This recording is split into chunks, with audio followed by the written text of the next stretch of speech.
44 years ago, a 22-year-old woman disappeared from a county road outside Lakeview, Ohio, on the last Friday of August, leaving behind her bicycle in the ditch beside a cornfield and an index card in her purse with 8 children's names written on it in careful handwriting. The names of the kindergartners she had been learning that first week of her first real job. Logan County authorities at the time concluded it was almost certainly the work of a stranger passing through, someone who could not be identified or located, and within a year the investigation had effectively gone quiet. Diane Kozlowski's mother knew this was wrong. She could not prove it. She spent the next 4 decades unable to throw away a toothbrush, and in January of 2024, that toothbrush, sitting in a bathroom cabinet in Lakeview, Ohio for 44 years because a mother could not find a reason to let go of the last thing her daughter had touched, gave investigators exactly what they needed to name the man who had lived in that same small town for every one of those 44 years. But to understand what that name meant, and what it cost, and what it finally gave back, you have to go to Lakeview in the summer of 1980. Because to understand what was lost, you first have to understand who Diane Kozlowski was.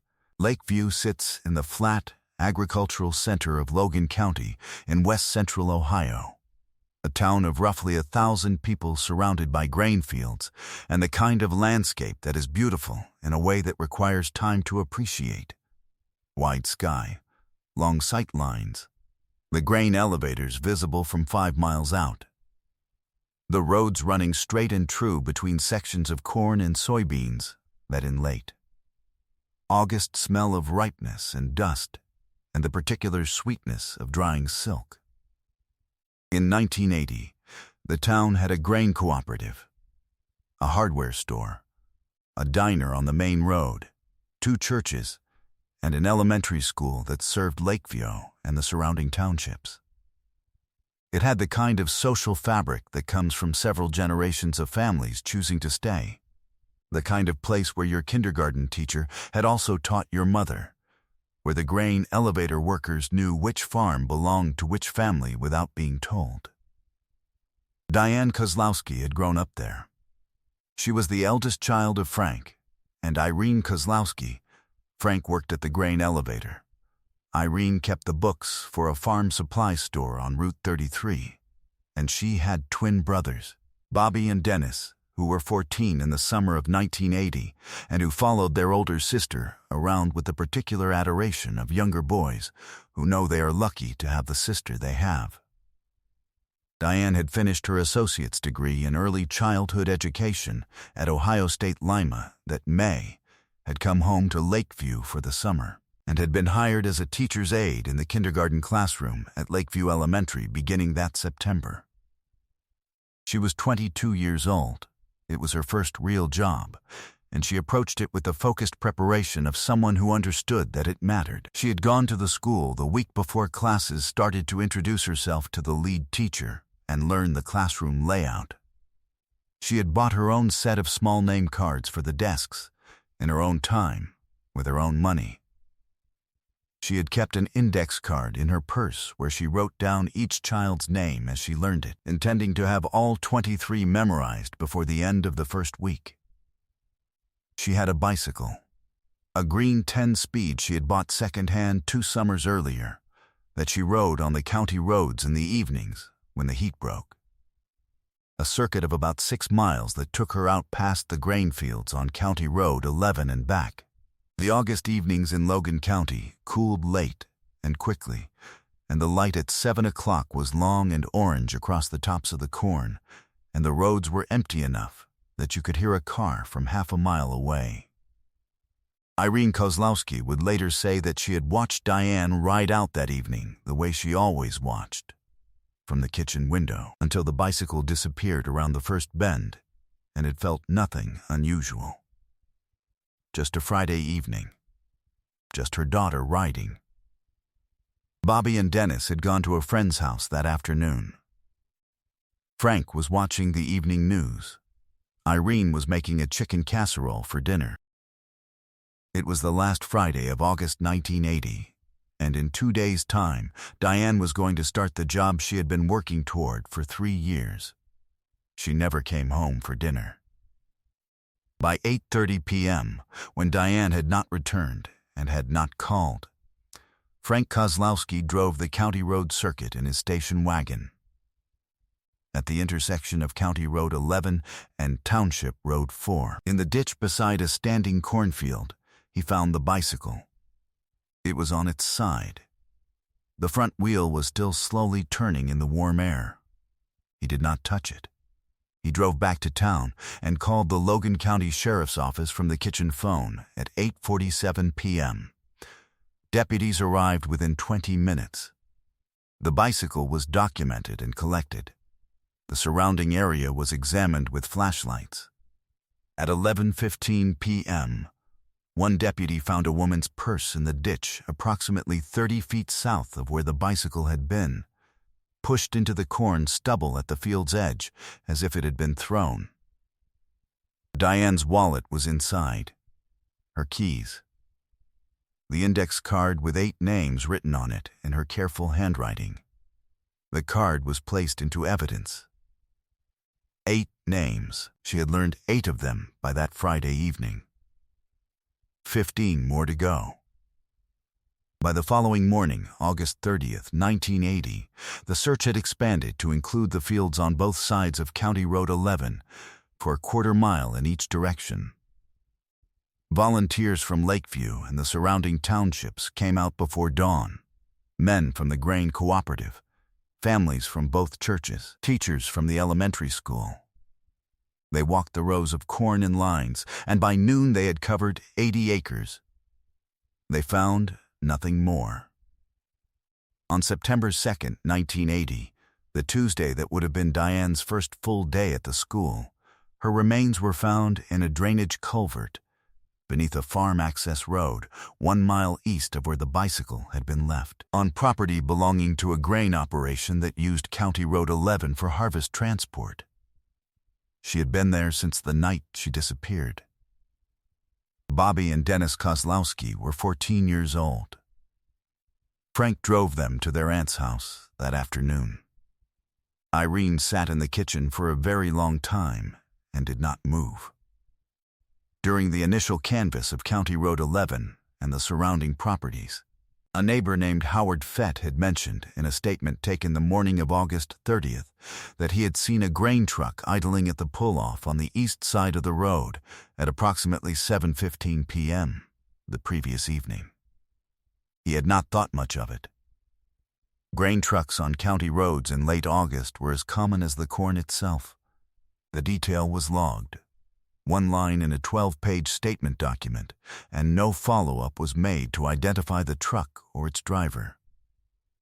Detective Carl Ashby of the Logan County Sheriff's Office took the case in September of 1980. He was 40 years old, a deliberate investigator who had handled rural Ohio cases for 15 years, and who ran the Kozlowski investigation as seriously as his department's resources permitted. He identified 3 men who had been in contact with Diane in the weeks before her disappearance, including a former boyfriend from her Lima college years who was interviewed twice and cleared by an alibi that held under scrutiny.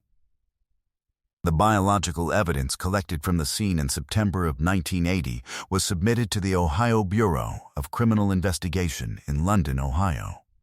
The BSI lab created a case file and stored the samples, but could not generate a usable DNA profile. In 1980, the forensic DNA techniques that would eventually transform cold case investigation did not yet exist. The samples were preserved under standard protocols and remained in BSI storage. In 1998, 18 years after the crime, a cold case review by the Logan County Sheriff's Office requested updated analysis. The SCUI lab reported that the sample was significantly degraded and that profile extraction was not possible with techniques then available. The case was noted as inactive. The grain truck from Howard Fett's statement was never identified. Carl Ashby had noted the detail twice in his investigative log, both times with an asterisk. But the list of trucks operating on the county road system in Logan County during harvest season ran to more than 200 registered vehicles, and the resources to run every plate and cross-reference every route were not available to a rural sheriff's office in 1980. Ashby retired in 1995. He told a colleague on his last day that the Kozlowski case was the one he was taking with him. He was not speaking metaphorically. Frank Kozlowski began driving County Road 11 on the anniversary of Diane's disappearance every August 29th, alone, slowly, the full circuit she used to ride, starting in 1981 and continuing until his death in 2007. He never told Irene what he was doing. She knew. By 1985, Bobby and Dennis Kozlowski were 19 years old and had developed their own ritual. On August 27th, not the 29th, but the 27th, the last normal day, the day she had ridden out and come home for dinner, they drove together to the intersection of County Road 11 and Township Road 4 and left wildflowers in the ditch where the bicycle had been found. They had been doing it since that first year. By 2024, they had not missed a single August. By 2000, 20 years had passed. Irene Kozlowski was 67 years old. She had not moved the toothbrush. She could not articulate, even to herself, exactly why, only that the cabinet felt wrong when she thought about opening it and doing what needed to be done. So she did not open it. The toothbrush stayed. The years went by around it. Every case that gets covered here is built from weeks of digging through records, locating sources, and making sure the people involved are treated with the care they deserve. If that work matters to you, please take a moment right now to like this video and subscribe. Drop a comment and let us know where in the world you're watching from. Now let's get back to Diane. In the spring of 2023, Detective Laura Szymanski of the Logan County Sheriff's Office was assigned to a review of 9 open homicide cases from the department's pre-database era as part of a statewide Ohio cold case initiative funded the previous year. Szymanski was 37 years old, had joined the department in 2013, and had a specific working habit. Before she reviewed any piece of investigative material, she read the victim biography section of the case file first. She wanted to know who she was working for before she started. She read about Diane Kozlowski. She read about the index card.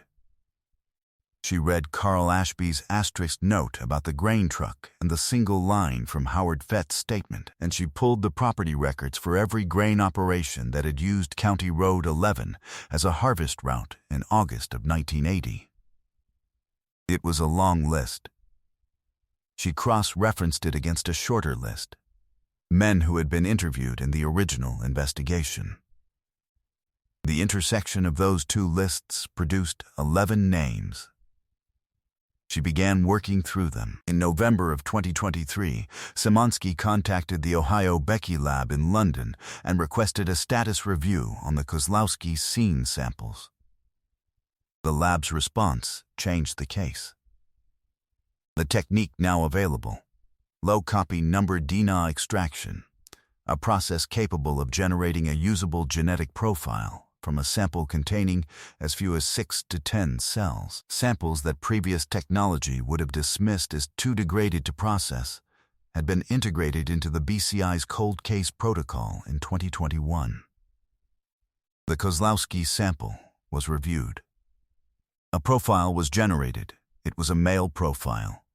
Complete, usable, it matched nothing currently in CODIS, the National DNA database. But it was real.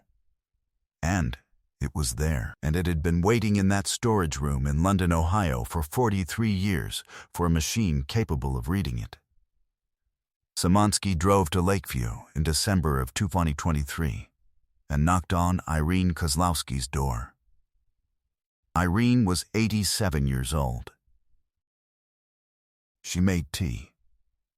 Szymanski sat at the kitchen table and explained what low-copy number extraction was, that it could generate a DNA profile from a preserved biological sample using a technique that works by amplifying even the smallest traces of genetic material. The way a signal booster picks up a radio frequency too faint to hear without help. And she asked Irene if any personal items belonging to Diane, items that Diane alone had used, might still be in the house. Irene set down her cup. She was quiet for a moment. Then she got up, walked down the hall, and came back carrying a toothbrush in a small plastic sleeve. Pink, Diane's. She had kept it in the bathroom cabinet since August 1980. She held it out to Szymanski with both hands and said that she had always known, somehow, that it was going to matter. That she had not been able to say why she kept it. But she had kept it. The BC lab confirmed a DNA profile from the toothbrush consistent with a female contributor, Diane Kozlowski. On January 14, 2024, the lab compared that profile against the male scene profile. The two profiles were distinct, as expected. The scene profile, the male contributor, was submitted for comparison against voluntary DNA samples being collected as part of Szymanski's suspect review. The Grain Elevator Cooperative's employment records from 1980 had been archived in the Logan County Historical Repository in Bellefontaine. Records show that on August 29, 1980, the day Diane disappeared, a driver named Carl Detter had been assigned the County Road 11 harvest route, with a scheduled pull-off at the County Road 11 and Township Road 4 intersection at approximately 7 p.m. for a weight check. He had been employed at the cooperative since 1974. On January 19, 2024, Carl Detter, 78 years old, retired, a lifelong resident of Lakeview, was contacted by a Logan County investigator under a ruse related to a routine community health screening. He provided a DNA swab willingly. He shook the investigator's hand afterward. The match came back 3 days later. It was confirmed. Szymanski was at her desk at the Logan County Sheriff's Office when the result arrived. She looked at the confirmation for a long time. Then she pulled the Kozlowski case file to the front of her desk and opened it to the photograph of the index card, Diane's handwriting. 8 names in a column, the rest of the card blank and waiting. She sat with it for a while before she made the call. Carl Detter had lived in Lakeview, Ohio for 78 years. He was known in town as a man who arrived early to things and stayed to help clean up afterward. He had been married to the same woman for 40 years. She sang in the Methodist choir. He had volunteered with the County Fair Committee for a decade in the 1990s and had coached a youth softball team for 3 years in the early 2000s. He had been interviewed once in the original 1980 investigation, briefly, as one of more than 60 residents canvassed along County Road 11, and had stated that he had been on a grain route that evening and had returned to the elevator by 8 p.m. His supervisor at the time had confirmed the route without specific verification of timing. No further questions had been asked. He had driven that route every harvest season for 30 years after 1980. He had lived 8 blocks from the Kozlowski family home. He had been present at the grain cooperative when Frank Kozlowski, Diane's father, came to work on the Monday after she disappeared, and for all the years that followed. He had known Frank's name. He had known the family. The employment records placed his truck at the pull-off on County Road 11 at 7 p.m. On August 29, 1980, Howard Fett had seen a grain truck idling there at 7:15. Diane Kozlowski had been riding her bicycle toward that intersection at approximately that time, based on the route she always took and the time she had left home. The DNA from the scene sample matched Carl Detter. The DNA from Diane's toothbrush confirmed the victim profile. The match was unambiguous. On February 2, 2024, Carl Detter was arrested at his home in Lakeview, Ohio, at 7 in the morning. 4 officers and 2 detectives were present. His wife was home. A neighbor who had been walking her dog paused at the end of the driveway and watched the arrest happen, and then stood motionless on the sidewalk for a long time. She had known Carl Detter for 30 years. She had been at his wife's birthday party 2 months earlier. She said to a reporter later that she did not know what to do with what she had seen, that she drove home and sat in her car in her own driveway and called her sister. Carl Detter did not speak when the handcuffs were applied. He looked at the house, then at the yard, then at the street. He did not look at the officers. He was charged with first-degree murder in the death of Diane Kozlowski. In pre-trial proceedings, his defense challenged the chain of custody of the BI samples, arguing the 44-year storage period had compromised integrity. The challenge was denied. The court accepted expert testimony that the low copy number extraction methodology had controlled for degradation, and that the chain of custody had been maintained continuously from 1980. In August of 2024, Carl Detter pleaded guilty. He was sentenced to life in prison. He made no statement at sentencing. His attorney read a brief acknowledgement on his behalf. Lakeview's Methodist Church had a prayer service that Sunday. Neither the pastor nor the congregation mentioned his name. Irene Kozlowski was 88 years old. She attended the sentencing with Bobby and Dennis, who were 58. Bobby held her left hand and Dennis held her right, the way they had held her hands at Diane's funeral 4 years earlier, when they were 14 years old and did not know how to do anything except stay close. Diane Kozlowski was 22 years old on the last evening of her life. She had been riding her bicycle on a county road in late August because she loved the light at that hour, the way it came low and warm across the corn, and she was probably thinking about 23 names because she had 8 and wanted 15 more. She had an index card in her purse to write them on. She had a first week of work ahead of her that she had been preparing for since May. She had twin brothers who adored her, and a mother who watched her from the kitchen window, and a father who would drive that road alone every August for 27 years. She deserved that first week. Every week after it, too, Irene Kozlowski spoke briefly after the sentencing, to Bobby and Dennis and no one else, standing in the courthouse parking lot in Bellefontaine with the August heat pressing down on everything. She said she had kept the toothbrush because getting rid of it had always felt like giving up on something she was not ready to give up on. She said she had not known, rationally, that it would ever matter. She had just known she was not ready. That was all.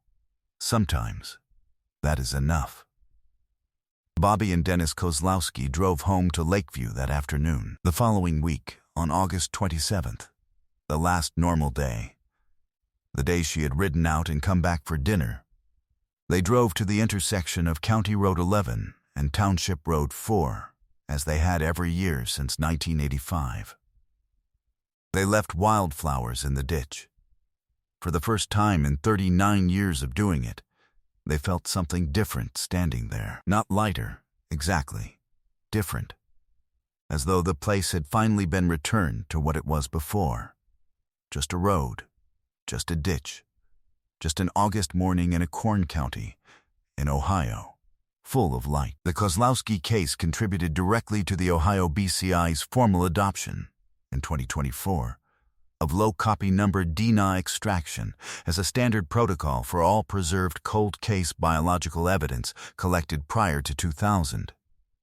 A policy change estimated to affect approximately 240 open cases currently in the Ohio system. The policy is named the Kozlowski Protocol within the BCI's Cold Case Division. Carl Ashby, who had retired in 1995 and moved to a small house outside Kenton, was 84 years old when the arrest was announced. He had kept a copy of the case summary in his desk for 29 years.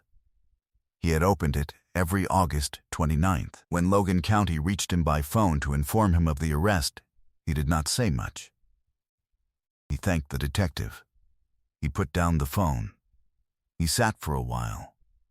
Then he got up and made himself coffee and drank it on the porch, in the late afternoon, watching the light settle across the fields.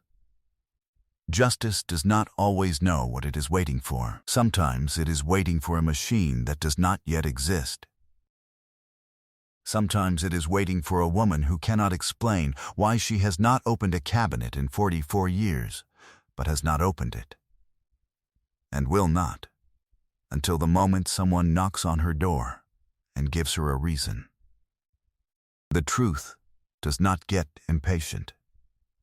It simply stays where it is, waiting to be found. When you think about Irene keeping that toothbrush for 44 years, not because she thought it would solve anything, but because she simply could not let it go, does that resonate with you in a way that's hard to put into words? Was the sentence Carl Detter received at 78 years old, with 44 years of ordinary life already behind him, justice for Diane? Or does the length of time change what justice can even mean? And for those of you following the expansion of low copy number DINA technology in cold cases, how many other families do you think are sitting with something in a cabinet right now that could change everything, if only someone asked? Leave your thoughts below. Every comment matters, and we read them all. Justice found Diane Kozlowski after 44 years. Stories like hers are why this channel exists. If you believe truth is worth pursuing no matter how long it takes, subscribe. More cases are waiting in the description below, and every one of them deserves to be known. Thank you for watching.